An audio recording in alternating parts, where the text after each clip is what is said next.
మిత్రులందరికీ నమస్కారం. నా వీడియోస్ మీకు నచ్చినట్టయితే లైక్ చేయండి, షేర్ చేయండి, కామెంట్ చేయండి అండ్ సబ్స్క్రైబ్ చేయండి. సబ్స్క్రైబ్స్ చాలా ఇంపార్టెంట్.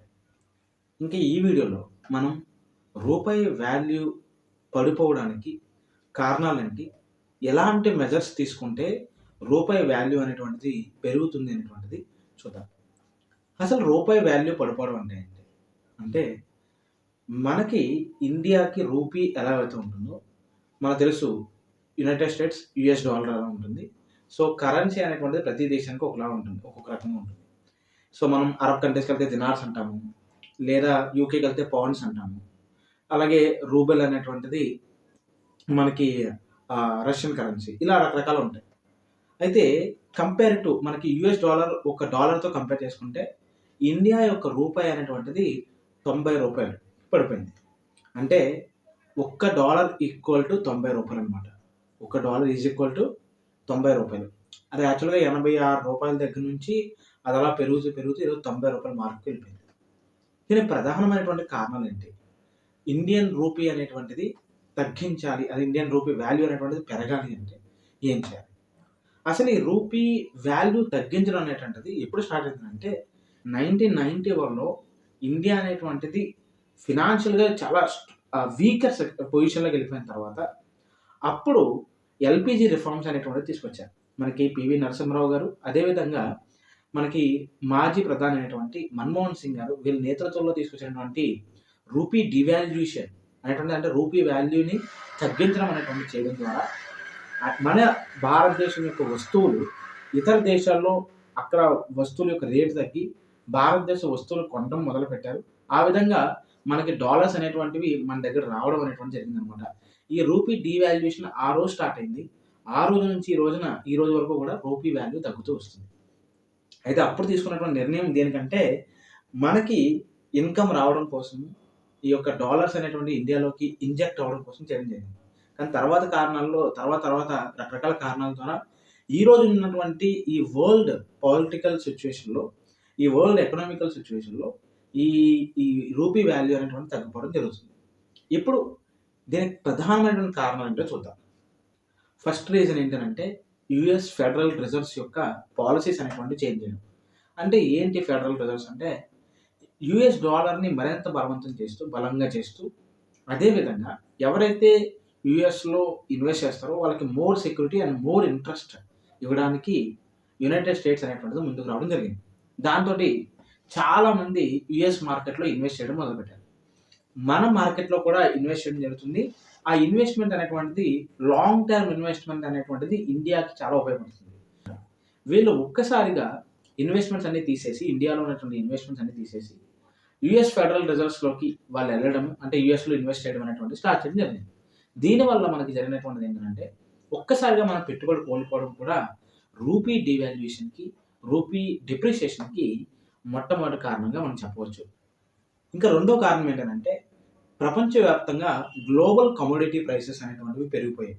అంటే ఏ వస్తువు చూసినా సరే ప్రపంచంలో రేట్లు అనేటువంటివి విపరీతంగా పెరిగిపోయింది, ప్రైస్ అనేటువంటిది పెరిగిపోయింది. ముఖ్యంగా ఇండియా ఇంపోర్ట్ చేసుకునేటువంటి ఆయిల్ ప్రైసెస్ కావచ్చు, లేదా రకరకాల మినరల్స్ కావచ్చు, లేదా ఇంకేమైనా సరే మనకి మ్యానుఫ్యాక్చరింగ్లో కావాల్సినటువంటి డిఫరెంట్ ఐటమ్స్, గూడ్స్ అనేటువంటి వాల్యూ పెరిగిపోవడము, మనము అవి కొనుక్కోవడానికి మన దగ్గర ఉన్నటువంటి డాలర్స్ అనేటువంటివి మనం బాగా వెచ్చించడము, అంటే మనం డాలర్స్ ఏవైతే ఉంటాయో మనం అన్నీ కూడా మన దగ్గర ఉన్న డాలర్స్ అన్ని కూడా ఇచ్చేయడము, అవి ఇంపోర్ట్ చేయడము.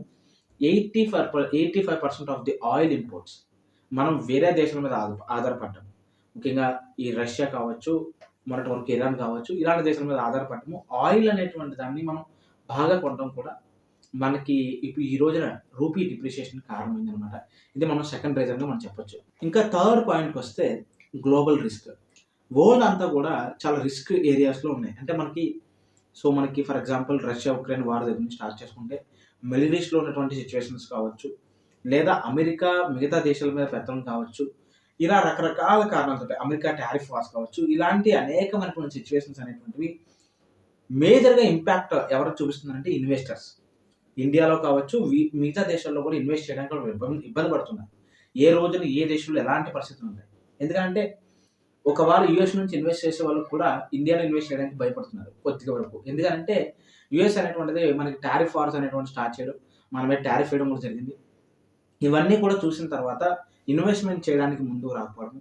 ఈ సిట్యుయేషన్ కూడా రూపీ యొక్క డిప్రిషియేషన్‌ని సూచిస్తుందన్నమాట. అయితే ప్రధానంగా ఈ 3 అంశాలు కూడా ఇంటర్నేషనల్‌గా మనం చూసాం. ఈ ఇంటర్నేషనల్ ఇష్యూస్ అనేటువంటి దాంట్లో చూస్తే ఈ 3 ప్రధానమైనటువంటి కారణాలుగా మన యొక్క రూపీ డిప్రిషియేషన్ అయిపోవడానికి. మరి ఇండియాలో ఉన్నటువంటి కారణాలేంటి? డొమెస్టికల్‌గా అంటే మన నేషనల్ వైడ్‌గా ఏవేవి కారణాల చేత రూపీ డిప్రిషియేషన్ అయిపోతుందో చూసి తర్వాత మనం మెజర్స్ ఏమున్నాయో కూడా చూద్దాం. మొట్టమొదటిది ఇండియాలో మన యొక్క ట్రేడ్ డెఫిసిట్. అంటే ప్రపంచ దేశాలతో మనం చేసేటువంటి వాణిజ్యం అనేటువంటిది మనం ఎక్కువ ఇంపోర్ట్ చేసుకోవడం వల్ల మనం డెఫిసిట్‌లో ఉండిపోయాం. ఫర్ ఎగ్జాంపుల్ చైనా ఉంది. చైనాతో మనకి వాళ్ళకి ట్రేడ్ చూస్తే మనం ఎక్స్‌పోర్ట్ చేసేదానికంటే మనం ఇంపోర్ట్ చేసేటువంటిదే ఎక్కువ ఉందన్నమాట. ఇలాగే అనేక దేశాల నుంచి మనం ఆధారపడ్డాము. అఫ్‌కోర్స్ మనం కూడా చాలా దేశాలకి ఎక్స్‌పోర్ట్ చేస్తున్నాం. ఫర్ ఎగ్జాంపుల్ మనకి అమెరికాకి గాని, లేదంటే మనకి సమ్ ఆఫ్ ది ఆఫ్రికన్ కంట్రీస్‌కి ట్రేడ్‌లో మనం సర్ప్లస్‌లో ఉంటాం. అంటే మన ఎక్స్‌పోర్ట్స్ ఎక్కువ ఉంటాయి. వాళ్ళ దగ్గర నుంచి ఇంపోర్ట్స్ తక్కువ ఉంటాయి. కానీ మనం ప్రధానంగా ఆధారపడేటువంటి ఆయిల్ గానీ, మెటల్స్ కానీ, గోల్డ్ కానీ, రిచ్ మినరల్స్ కానీ ఇవన్నీ కూడా మనం చాలా లార్జ్‌గా ఇంపోర్ట్స్ చేసుకుంటున్నాం. అవి ముఖ్యంగా చైనా లాంటి దేశాలతోటి లేదా రష్యా నుంచి ఆయిల్ కావచ్చు, ఇవన్నీ కూడా మనం ఎక్కువ ఇంపోర్ట్స్ చేసుకోవడం వల్ల మన యొక్క ఇంపోర్ట్స్ మేజర్ ప్రొడక్ట్స్ ఏవైతే ఉన్నాయో అవి మనం మేజర్ పర్సెంటేజ్ కూడా ఎక్కువ పర్సెంటేజ్ ఇంపోర్ట్ చేసుకోవడం వల్ల మనం ఈ రోజున రూపీ వాల్యూ డిప్రిషియేషన్ అయిపోవడానికి ప్రధాన కారణంగా కనబడుతుందనమాట. ఇంకా సెకండ్ వచ్చి మనం ఇందాక చెప్పుకున్నట్టుగా మన దేశంలో ఉన్నటువంటి స్టాక్ మార్కెట్స్‌లోకి ఈ యొక్క ఇన్వెస్టర్స్ అనేటువంటి వాళ్ళు లాంగ్ టర్మ్ ఇన్వెస్టర్స్ ఉంటారు. ఎప్పుడు స్టాక్ మార్కెట్‌లో. మనకి లాంగ్ టర్మ్ కంటే షార్ట్ టర్మ్ ఇన్వెస్ట్‌మెంట్స్ ఉంటాయి. ఈ ఇన్వెస్టర్స్ అనేటువంటి వాళ్ళు అనేక మంది లక్షల కోట్ల రూపాయలు ఇన్వెస్ట్‌మెంట్స్ బయటకు వెళ్ళిపోవడం జరిగింది. ఇవన్నీ కూడా ఇండియా యొక్క పాలిసీ వల్ల కాదు. మనకి ప్రపంచంలో ఉన్నటువంటి సమస్యల వల్ల వాళ్ళు ఇన్వెస్ట్‌మెంట్ చేయడానికి భయపడుతున్నారనమాట. అది ప్రధాన కారణం ఈ రోజున మన మీద ఇంపాక్ట్ పడింది. అందుకనే ఇప్పుడు గ్లోబల్ వార్ ఇది గ్లోబలైజేషన్ వరల్డ్. అంటే ఈ గ్లోబల్‌లో ఎక్కడ వార్ జరిగినా ఆ ఇంపాక్ట్ ప్రతి దేశం మీద పడుతుంది. ఒక చిన్న దేశంతో వార్ జరిగినా అది ఖచ్చితంగా ఇంపాక్ట్ ఎంతో కొంత చూపిస్తుంది.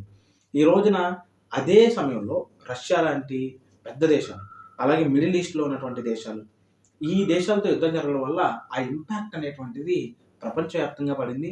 అది మన ఇండియా మీద కూడా పడింది. అందుకని రూపీ వాల్యూ డిప్రిషియేషన్ అయింది. ఇవి ప్రధానంగా మనకు కారణాలు చూస్తే. కానీ ఇప్పుడు మనం ఈ రూపీని డిప్రిషియేట్ అయిపోవడమేనా?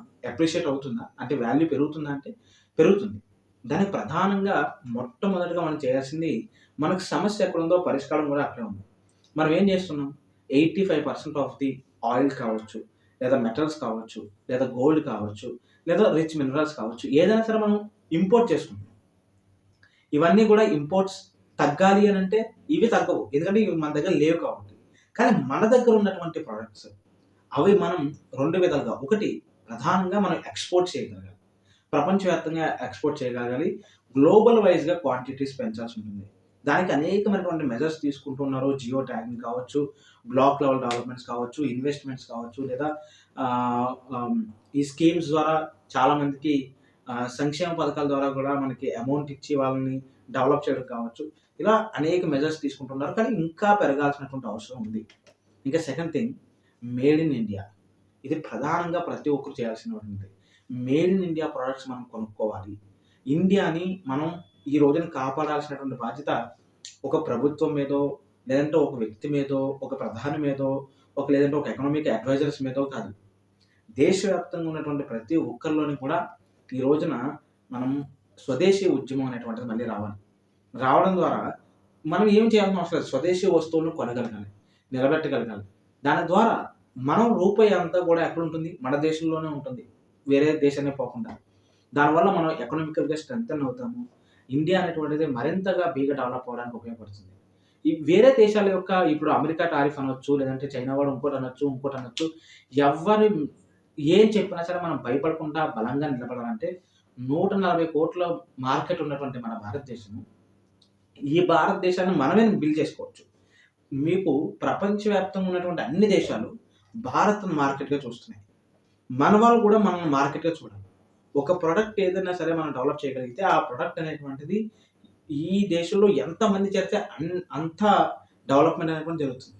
సో మన మార్కెట్‌ని మనం గుర్తించగలిగి, మన యొక్క స్వదేశీ వస్తువులు మనం కొనగలిగితే ఖచ్చితంగా రూపీ వాల్యూ అనేటువంటిది పెరుగుతుంది. రూపీ వాల్యూ అనేటువంటిదే కాదు, మన ఎకానమీ అనేటువంటిది చాలా చాలా స్ట్రెంథెన్ అవుతుందనమాట.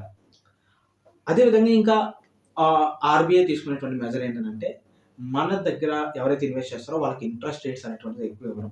అంటే ఫారిన్ ఇన్వెస్టర్స్‌ని మన ఇండియాలోకి ఇన్వెస్ట్ చేయడానికి వాళ్ళకి ఇంట్రెస్ట్ రేట్స్ ఎక్కువ ఇవ్వడం. లాంగ్ టర్మ్ ఇన్వెస్ట్‌మెంట్ చేసే విధంగా వాళ్ళతో ప్లాన్ చేయించడం అనేటువంటిది ఆర్‌బీఐ తీసుకోగలిగితే ఆ మెజర్స్ అనేటువంటిది అంటే మనం అలాంటి మెజర్స్ అనేటువంటివి ఆర్‌బీఐ ఎప్పటినుంచో తీసుకుంటుంది. సో, ఈ సిట్యుయేషన్స్ అనేటువంటివి ఉన్నటువంటి ప్రాబ్లమ్స్ వల్ల ఇవన్నీ వెనక్కెళ్ళిపోతాయి తప్ప, ఇవి గనక జరిగితే గనక మళ్ళీ రూపీ అప్రిషియేట్ అవుతుందనేటువంటిది మనం ఖచ్చితంగా చెప్పొచ్చు. ఇంకా చివరగా ఎఫ్‌డిఐస్ ఫారెన్ డైరెక్ట్ ఇన్వెస్ట్‌మెంట్స్. ఈ ఎఫ్‌డిఐస్ అనేటువంటివి లాంగ్ టర్మ్ ఇన్వెస్ట్‌మెంట్స్. ఇవి మనకి ఖచ్చితంగా ప్రతి దేశానికి కావాలి. ఈ రోజున ప్రతి రాష్ట్రానికి, మన దేశానికి చాలా చాలా అవసరం. అంటే ఇన్వెస్టర్స్ అనేటువంటి వాళ్ళు మన దేశంలో లాంగ్ టర్మ్ ఇన్వెస్ట్‌మెంట్ చేస్తారు. చాలా వాటిల్లో. ఆ ఇన్వెస్ట్‌మెంట్స్ అనేటువంటివి పెరగడం అనేటువంటిది చేయాలి. సో, ఇక్కడ ఫారెన్ డైరెక్ట్ ఇన్వెస్ట్‌మెంట్స్ ఇంపార్టెంట్.